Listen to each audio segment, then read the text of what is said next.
네, 안녕하십니까. 분당서울대병원 내분비내과에 근무하고 있는 임수입니다. 30대에도 심근경색이 온다는 뉴스를 봤는데요. 젊어서도 심근경색이 생길 수 있나요?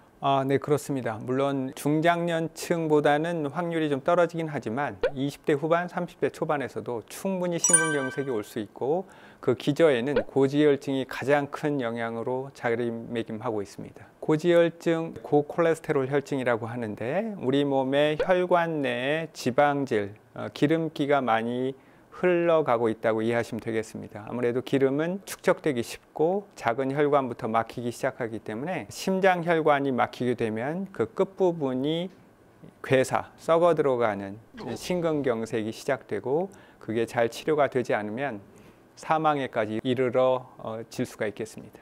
그럼 고지혈증 진단을 받은 사람들은 심근경색의 위험을 갖고 있다고 생각하면 되나요? 그 정도에 따라서 좀 다를 수 있겠습니다. 특히 젊은 사람이 심근경색으로 잘못되거나 중환자실에 갔던 경우에는 아마 체질적으로 콜레스테롤이 매우 높은 경우일 것이고 그런 경우에는 초기부터 적극적으로 치료를 해야 됩니다. 일례로 가족성 고콜레스테롤 혈증이라는 병이 있고 가족성 고지혈증, 그게 확률적으로 500명당 1명이니까 우리나라에서도 적지 않은 환자 수가 있습니다. 보통의 경우에는 이제 일반적인 혈액 검사로 확인이 되는데 부모님이나 가까운 친인척 중에 심근경색이 비교적 젊은 나이에 있다면 본인이 더 적극적으로 혈액 검사를 통해서 고지혈증을 확인해야 됩니다. 그럼 고지혈증으로 생길 수 있는 병이 심근경색 말고도 또 있나요? 혈관에 기름기가 흘러다니는 그러한 현상이기 때문에 혈관이 많이 가는 장기에서는 똑같은 데미지, 손상이 있을 수가 있죠. 가장 흔한 게 또 뇌입니다. 뇌혈관에서 뇌경색이 올 수가 있고 또 말초동맥 질환이라고 해서 다리 끝에 혈관이 막히는 경우가 있는데 당뇨 환자가 가장 우려하는 거는 다리를 절단하는 건데 그게 이제 대부분 고지혈증이 동반돼 있고 다리 쪽 혈관이 막혀서 생기는 원인이 되겠습니다. 이게 동맥경화인지 아닌지 이건 어떻게 알 수 있나요? 동맥경화는 이제 소리 없이 찾아오기 때문에 검사를 해봐야 아는 그러한 어려움이 있고요. 이미 증상이 있다면 그건 상당히 진행된 겁니다. 그래서 초기에 스크리닝, 이제 조기 검진이라고 하는데 보통은 이제 가장 흔한 게 이렇게 경동맥 초음파라고 해서 목동맥을 이렇게 초음파로 젤리를 발라서 이렇게 측정하는 방법이 가장 흔하고 비용도 비싸지 않기 때문에 해볼 수가 있고요. 가장 더 흔하게는 혈압을 재서 동맥경화, 혈관이 딱딱해지면 혈압이 올라가니까 고혈압 자체를 확인할 수가 있고 가슴에다 이렇게 붙여서 재는 심전도는 비교적 저렴하게 간접적으로 동맥경화를 확인할 수가 있겠습니다. 뒷목이 막 뻣뻣하다 이러면 이거 동맥경화 아니야 이렇게 생각해 볼 수 있나요?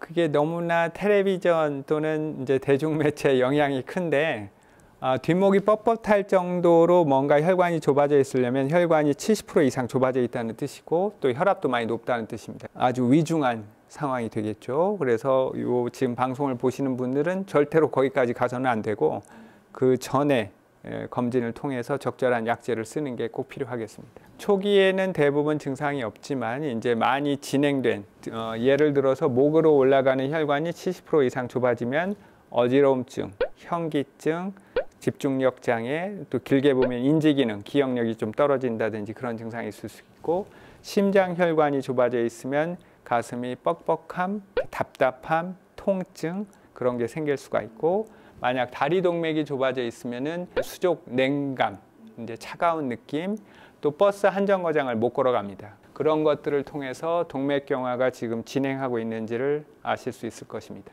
네, 경동맥 초음파를 가장 흔하게 하고요. 또 팔과 다리의 혈압을 측정해서 그 비율을 확인할 수가 있고 또 혈류 속도를 측정할 수가 있고요. 다양한 방법으로 측정할 수가 있겠습니다. 그런 자세한 검사를 추천하는 나이나 대상자가 따로 있으신가요?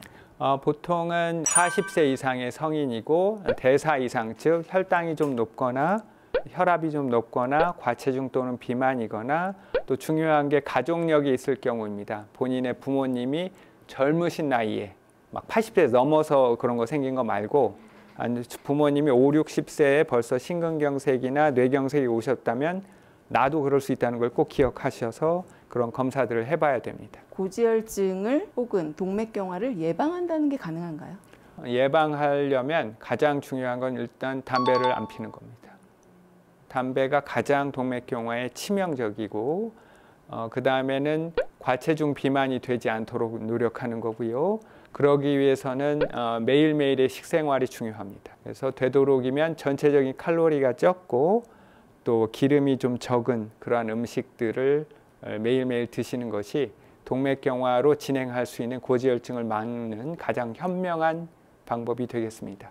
젊은 나이부터 혈관을 튼튼하게 관리하는 게 무병장수의 가장 중요한 길입니다. 그러기 위해서는 본인의 콜레스테롤 수치를 아시는 게 중요하고 또 부모님이나 형제분들 중에 이미 콜레스테롤 혈증이 있다면 본인도 그럴 가능성이 있으니 꼭 검사를 하시는 게 좋고 만약 어느 정도 일정 수준이 올라가면 약을 반드시 드셔야 본인의 혈관을 어린 나이부터 깨끗하고 튼튼하게 관리하실 수 있습니다. 그래서 그 점을 꼭 기억하여 주셔서 튼튼한 혈관 꼭 유지하자. 그것이 오늘의 모토가 되었으면 좋겠습니다. 내 몸의 호르몬 밸런스 좋아요, 구독 부탁합니다.